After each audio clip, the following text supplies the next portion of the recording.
મહારાજને જય, શાસ્ત્રીજી મહારાજની જય, યોગીજી મહારાજને જય, પ્રગટ ગુરુ હરિહરિ પ્રસાદ સાંઈ મહારાજને જય જય જય, પ્રગટ ગુરુ પ્રબોધ સાંઈ મહારાજને જય જય જય, હરિપ્રબોધમ પરિવારને જય જય જય, હરિપ્રબોધમ યુવા મહોત્સવની જય જય જય.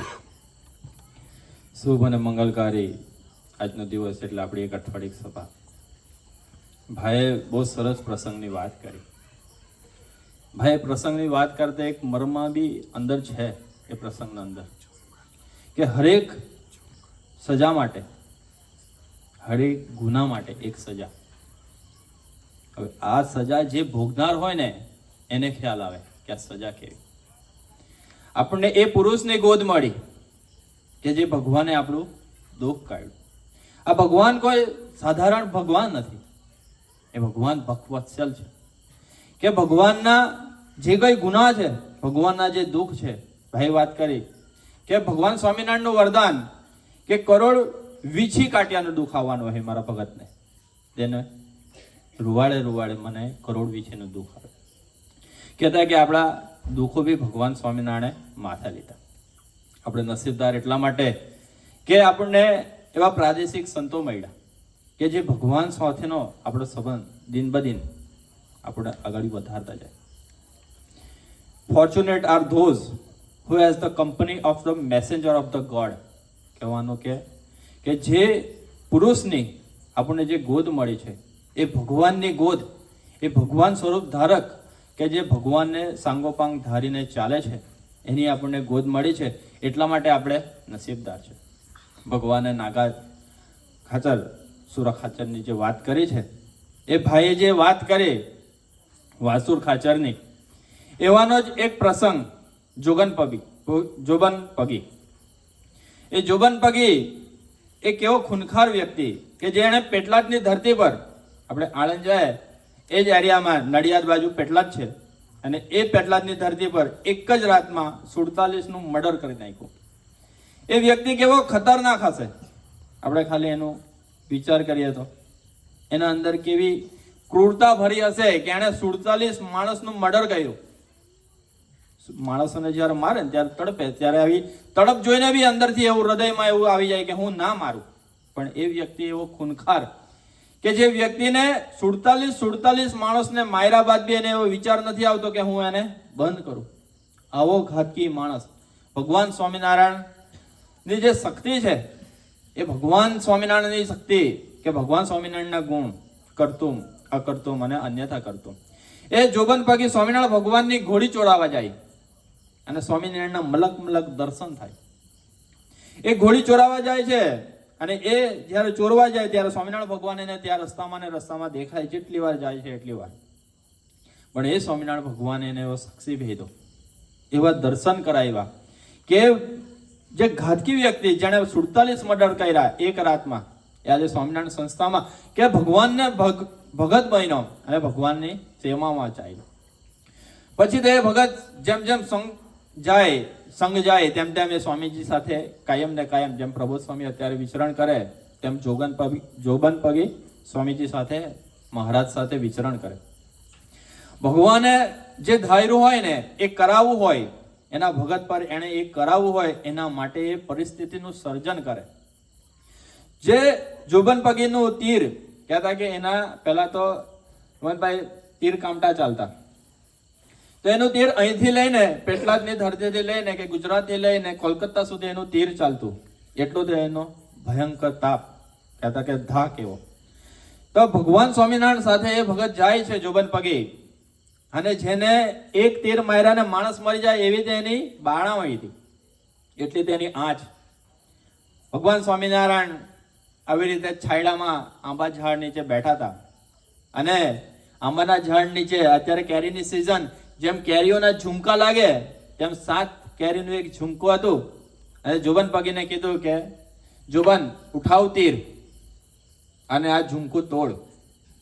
હવે જે વ્યક્તિ બાણથી ચાલતું હોય, તલવારથી ચાલતું હોય, એને કહેવામાં આવ્યું જેનામાં સ્કિલ હોય જે વસ્તુની, એ સ્કિલને જ્યારે કોઈના પ્રદર્શન કરવાની વાત આવે અને કીધું કે કેરી તોડ, તો કેરી તોડાય નહીં.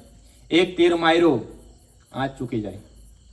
પેલો વિચાર કરે કે આજ દિન તક આવા કોઈ પ્રસંગ બન્યો નથી, કોઈ બચ્યું નથી એક તીરથી, આજે કેમ આવું થાય છે.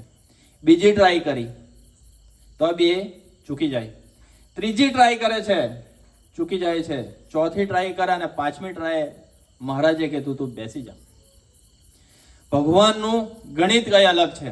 આપણા જીવનમાં કઈ બી પરિસ્થિતિ વરસાય, કઈ બી પરિસ્થિતિ બને ત્યારે આપણે 100% ભગવાનને કહેવાનું. આપણે એમને બ્લેમ કરી શકાય કે તને હું જ મળ્યો, કદાચ જોબ જતી રહી મારી, તો મને એવું થાય કે ભગવાન તમે મને જ મળ્યા કે મારી જોબ લઈ લીધી. સારામાં તો આપણે કોઈ દિવસ ગ્રેસ આપીએ નહીં કે થેન્ક યુ કોઈ દિવસ કહેતા નથી, પણ ખરાબ પરિસ્થિતિ પર સર્જાય કહેતા કે દુષ્કાળ આવે ત્યારે આપણે ભગવાનને યાદ કરીએ. હવે જોબન પગી જ્યારે આવી રીતની સભામાં જ્યારે સંઘ ચાલતો હોય, 100-150 માણસોનો સંઘ હોય, મહારાજના મગજમાં એક વિચાર ચાલતો હોય કે કેરી છે અને આ ગરમીના મોસમમાં કેરીનો પ્રસાદ જમાડી એમ કરીને મહારાજને વિચાર આવે છે. પણ બાટોદના એક વણિક ભગતને સ્વામીજી બોલાવે છે, મહારાજ બોલાવે કે આવો તમે. હવે જેણે તલવાર કે તીર કામ તો કોઈ દિવસ લીધો નહીં, પણ ભગવાન સ્વામિનારાયણની વાતે એમણે કીધું કે મહારાજ અમે કોઈ દિવસ તીર કામટા લીધા નથી, તમે કેવું કામ સોંપે. ત્યારે તે કીધું હોય ને કે તારી જે કોઈ મરજી હોય તે તારે લઈને હું, એના બી આવા વિચાર આવતા હશે. એ વણિક ભગત જ્યારે તીરને જોઈ છે, તીર આંચે છે અને પેલી કેરીનું ઝુમકુમાં જ્યારે એક તીર મારે અને કેરીનું સાથે સાથનું ઝુમકું નીચે પડે છે, આ બાજુ એક વ્યક્તિ એવો કે જેણે તીર કામટાથી આખી તાપ મચાઈ લીધો, અને એક વ્યક્તિ જેણે એનું કામ નથી, પણ ભગવાનના ધાર્યે જે કામ થાય છે એની અનુવૃત્તિ પ્રમાણે એ વણિક ભાઈએ એક તીર માર્યું અને કે આંબા પરથી કેરી પાડી. ભાઈ સ્વામિનારાયણ ગુણાતીતાનંદ સ્વામીની વાતોની એક વાત કરી કે ભગવાન એના ભગતની રક્ષામાં છે. પણ આપણે આ પુરુષ મળ્યા છે, એ પુરુષની નિષ્ઠા કેવી હોવી જોઈએ એને એક મસ્ત સરસ સ્વામીની વાત છે તે આપણે વાંચીએ. ગુણાતીતાનંદ સ્વામીની વાતમાં વાત છે કે ભગવાનની મોટાઈ જેના અંતરમાં સમજાણી હોય તેને ગમે તેવા દેશકાળની અવળાઈ થાય. દેશકાળની અવળાઈ, દેશકાળ એટલે આપણે કોઈ વસ્તુ ધાર્યું હોય અને એ ના થાય. ધારે કે કોઈ પ્લાનિંગ કર્યું હોય કે મને આ જોબ મળ્યા પછી આપણે આ કરશું, પણ એ જગ્યા પર આપણે અટકી જાય.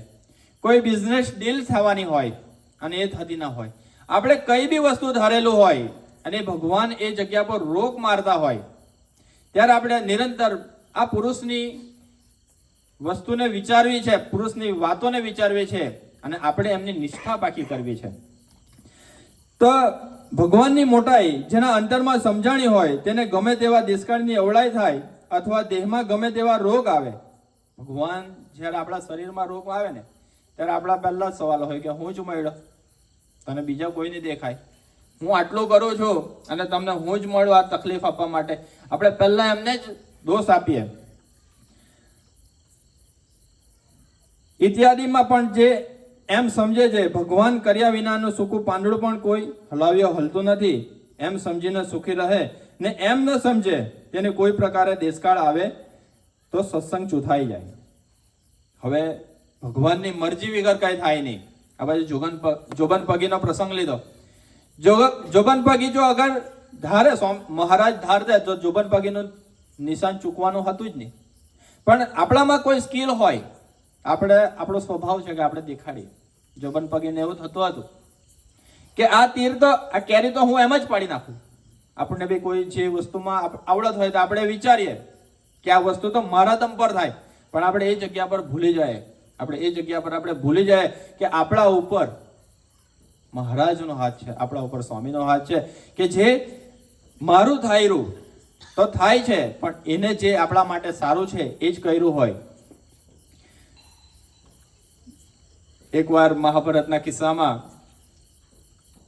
આપણને બધાને જ ખ્યાલ છે, ભીષ્મ પિતા અર્જુનને ભીષ્મ પિતા જ્યારે યુદ્ધ લડતા હોય અને દુર્યોધનના મેણાથી ભીષ્મ પિતાને કીધું કે તમે અમારા સાઈડથી તો પક્ષમાં લડો છો, પણ મને નથી લાગતું કે તમે 100% અમારા સાઈડથી લડો છો.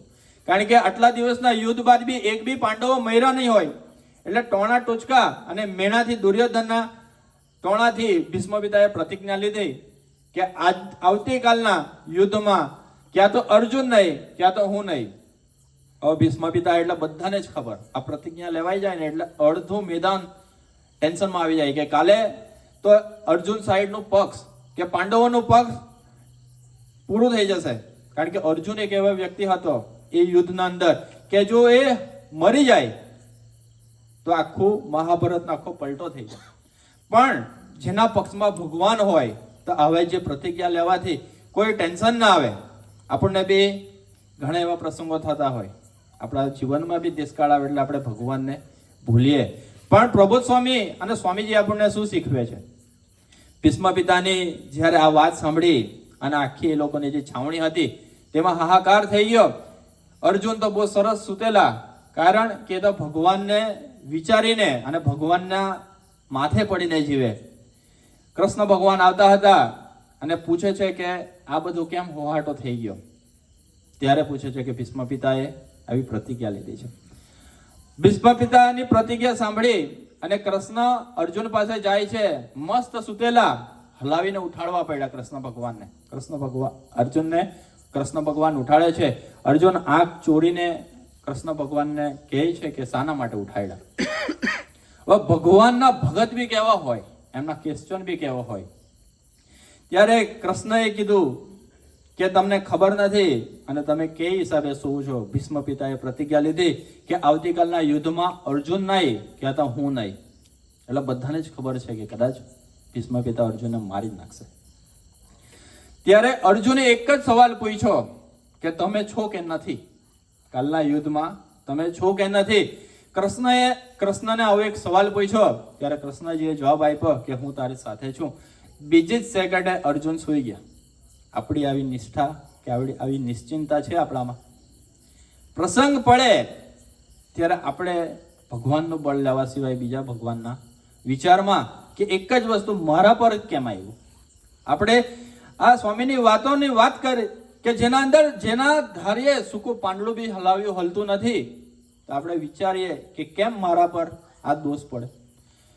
સ્વામિનારાયણ ભગવાનના 4 વરદાનમાંની વાત છે કે જે આપણા દુઃખ જો માથા પર લીધા હોય ભગવાન સ્વામિનારાયણે, તો આપણને આ દુઃખ જે કંઈ પડતું હોય, આપણું પ્લાનિંગ હોય, એ પ્લાનિંગ ખોરવાતા હોય, પણ એ આપણા સારાના માટે જ છે એ વિચારીને જ આપણે આગળ વધવું અને આવી નિષ્ઠાને અને મહિમામાં ડૂબવું. સ્વામીજી ઘણીવાર વાત કરતા કે આપણું આ જીવન 5 વસ્તુમાં પતી જાય: જન્મ, મરણ, લગ્ન, હોસ્પિટલ અને હાઈકોર્ટ.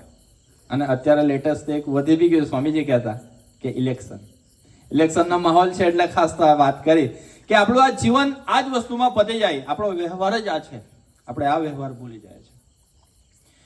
આપણે અત્યારે યુવાનોની વાત કરીએ કે 2009ની સાલમાં એક ભગતને જોબ ગઈ. એટલે પ્રબોધ સ્વામી કેનેડાની ધરતી પર પ્રાદેશિક સંત, એટલે પ્રબોધ સ્વામીને વાત કરી કે પ્રબોધ સ્વામી, આ દીકરાની જોબ ગઈ છે એટલે તમે પ્રાર્થના કરજો. પ્રબોધ સ્વામી કેવી પ્રાર્થના શીખવાડે એ પ્રાર્થના આપણે જાણીએ. પ્રબોધ સ્વામીએ કીધું કે દીકરાને કહેજો કે આઈસ્ક્રીમ જમાડે અને આઈસ્ક્રીમ જમાડીને આપણા દુઃખ નીકાળે. એક સાઈડે જોબનું ટેન્શન હોય કે અગાડી શું થશે, પૈસાનું સેટિંગ ખોરવાઈ જાય અને પરદેશની ધરતી પર તો મીટર ચાલે, તો એ જગ્યા પર આપણને આઈસ્ક્રીમ ખવડાવીને આપણા દુઃખ ઓછા થાય. એ ભગવાન એ તો વિચારે ને કે મારા ભગત દુઃખી થાય. પ્રબોધ સ્વામીએ એ દીકરાને કીધું કે ભગવાનને ખાલી એક જ પ્રાર્થના કરવાની, અમે તમારા છીએ અને અમે તમારા જ રહીએ, ઓછા બી નહીં અને વધારે બી નહીં. પ્રબોધ સ્વામી આવી પ્રાર્થના શીખવી. એ ભગતે ભગવાનને પ્રાર્થના કરવાની આખી સિસ્ટમ બદલી કે પ્રબોધ સ્વામીએ કીધું કે જ્યારે આપણે સવારે પૂજામાં બેસીએ ત્યારે આપણે આટલી પ્રાર્થના કરીને આપણે સ્વામીજીને સંભાળ્યા કરવાનું અને ભજન કરવાનું કે અમે તો બસ તમારા છીએ અને તમારા જ છીએ. એ જ પ્રાર્થના ને 1% વધારે કે 1% ઓછા. પ્રબોધ સ્વામી આપણને આવી પ્રાર્થના શીખવે. એ દીકરાને જોબ લાગી, આઈસ્ક્રીમ જમાડીને આ જગતમાં જોબ અપાવનાર પુરુષ કોણ? આવો જ એક પ્રસંગ કોરી ભરથાણાનો. પ્રબોધ સ્વામી કોરી ભરથાણાના બી પ્રાદેશિક સંત. રમેશભાઈનું કોરી પરધાણામાં એક મોટું કેસર કેરીનું ફાર્મ છે. તે કેસર કેરી કેવી રમેશભાઈ તમારો નહીં, તે કોરી પરધાણા વાળા રમેશભાઈનું. એના બધા આવશે કેરી ખાવા, કારણ કે રમેશભાઈના ખેતરમાં જમ્બો કેરી થાય, મોટી ટોટાપુરી જેવી. 200-250 જણાની આવી રીતે સભા ભરાઈને બેઠી હતી. એક કાર્યકર્તા એ ભાઈને વાત કરી કે સ્વામી, આ રીતની પરિસ્થિતિ છે, આ દીકરો સુમૂલ ડેરીમાં જોબ કરે છે અને 4 વર્ષથી ત્યાં જોબ કરે છે, પણ આ દીકરો પરમનન્ટ થયો નથી. સ્વામી, તમે એવા આશીર્વાદ આપો કે આ દીકરાની જોબ પરમનન્ટ થઈ જાય. આજે આપણને આશીર્વાદ, એવા આશીર્વાદની જરૂર હોય કે આપણને જોબ તો મળી જાય. આપણે બધાને જ એવું હોય કે સ્વામીજી, મને પૈસાની જરૂર છે તો પૈસાનું સેટિંગ કરી આપજો. પણ આ પુરુષ કેવી પ્રાર્થના કરે છે, આ પુરુષ આપણને કેવી પ્રાર્થના કરતા શીખવે છે કે અમે તો પ્રબોધ સ્વામીએ કીધું, ત્યાં બી આવી રીતે મીટિંગ ભરાઈ હતી રમેશભાઈના ફાર્મ પર. એ ભાઈ જોખાના, એટલે લીડર એને લઈ ગયા. પ્રબોધ સ્વામી એ લીડર સાથે વાત કરે છે અને પ્રબોધ સ્વામી એ દીકરાને કહે, આપણે સ્વામીજીને પ્રાર્થના કરવા, સ્વામીજીને એક જ પ્રાર્થના કરજે કે મારું તંત્ર સેટ થઈ જાય, કે મારું પરમનન્ટ જોબ થઈ જાય. એવી પ્રાર્થના નહીં કરવાની. પેલા ભગત મારા જેવો કોઈ હોય એટલે પહેલા ટેન્શનમાં કે યાર, જે જ વસ્તુ નથી જોઈતી એ આપો ને. પણ પ્રબોધ સ્વામી શું સમજાવે છે કે દીકરાને કહે છે કે પ્રાર્થના આપણે એક જ કરવાની, અમે તમારા છીએ અને તમારા થઈને રહીએ. 1% વધારે નહીં, 1% ઓછો નહીં. પ્રબોધ સ્વામી આવી આપણને પ્રાર્થના કરતા શીખવાડે.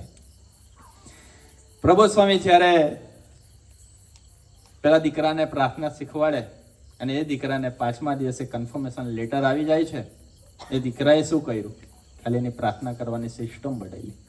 એ કોના સથવારે, કોના કહેવા પર? એક પ્રબોધ સ્વામીજી કહેવા પર એ દીકરાએ સિર્ફ પ્રાર્થના બદલી. પ્રાર્થના તો રોજ જ કરતો, પણ આજે પ્રાર્થના કરવાની સિસ્ટમ બદલાઈ, પ્રાર્થના કરવાની વસ્તુ બદલાઈ અને પ્રાર્થના બદલાઈ. સ્વામીજીએ એને 5 દિવસમાં કન્ફર્મેશન લેટર આપ્યો. એક છેલ્લો પ્રસંગની વાત કરીને મારી વાત પૂરી કરું. સ્વામીજી અમેરિકાની ધરતી પર એક આપણે જાણીતા ભગત છે દિવ્યાંગભાઈ રાય. એ દિવ્યાંગભાઈ રાય એટલે એક એવું ભૂલકું આજે સવારે જોતો હતો કે એના ફોટા, દિવ્યાંગભાઈના ફોટા જાગ્રતથી લઈને અત્યાર સુધીના બધા સાથે એવા છે. એટલા બધા ફોટોઝ અને એટલી બધી સ્મૃતિસ છે. પણ સ્વામીજીએ દિવ્યાંગભાઈને જેવું 12મું પૂરું થયું, એનું બેચલર પૂરું થયું અને પછી કીધું હતું કે આપણે આ દીકરાને માસ્ટર ડિગ્રી કરાવવાનું. પણ એમના પપ્પાએ કીધું કે હું ભાડેથી રહું છું, મેં એપાર્ટમેન્ટ લીધું નથી અને એને માસ્ટર ડિગ્રી કેવી રીતે કરાવું? માસ્ટર ડિગ્રી કરવું હોય તો પૈસા બી જાય, માસ્ટર ડિગ્રીમાં તો એપાર્ટમેન્ટ આવી જાય. પણ સ્વામીજીને એવો આગ્રહ હતો કે દીકરાને માસ્ટર ડિગ્રી થાય અને માસ્ટર ડિગ્રી કર્યા બાદ દીકરો સારી જોબ મળે. એટલે સ્વામીજીનો કાયમ એક આગ્રહ રહેતો. એટલે એ જ્યારે આગ્રહની વાત કરી છે ત્યારે એના પપ્પાએ રાજી થઈ અને એના પપ્પા જ્યારે રાજી થાય અને એ દીકરાને માસ્ટર ડિગ્રી કરાવે. માસ્ટર ડિગ્રી પૂરી થાય. માસ્ટર ડિગ્રી પૂરી થયા બાદ 1200+ એને જોબ એપ્લિકેશન આપી, પણ એક બી જગ્યાએ એનું સિલેક્શન થયું નહીં. વાત પાછી સ્વામીજી પાસે જાય અને સ્વામીજી પાસે જાય ત્યારે એક જ વાત થાય કે સ્વામીજી શું કરીએ? ત્યારે સ્વામીજીએ દિવ્યાંગભાઈને વાત કરી કે દિવ્યાંગ, ટેન્શન જરા બી લેતો નહીં, મહારાજ આપણને એવી જોબ આપશે કે એમાં આપણે કંઈ જોવાનું રહે નહીં. આજે દિવ્યાંગભાઈ પાસે એવી જોબ છે કે 3-3, 4-4 મહિના એ રિમોટ કામ કરી શકે. સ્વામીજી સાથે જો વધારેમાં વધારે રહેતું હોય ને આપણા આખા સમાજમાં તો કદાચ દિવ્યાંગભાઈ, તો આજે એમની પાસે એવી જોબ છે. પૈસા ટકે બી બહુ સરસ અને જોબ ટકે બી બહુ સરસ. એવું કોઈ પ્રેશર નથી કે તારે આટલા કલાક જોબ કરવાની. તો સ્વામીજી અને મહાપુરુષે આવી આપણી બધી સાનુકૂળતા ગોઠવી છે, પણ એમના જીવનમાં આપણને જે કરાવવા માંગે છે, એમની અનુવૃત્તિ પ્રમાણે જીવાડવા માંગે છે, એમની નિષ્ઠા દિવસે દિવસે આપણી દ્રઢ થતી જાય. એ જે રીતે પ્રાર્થના શીખવાડે છે.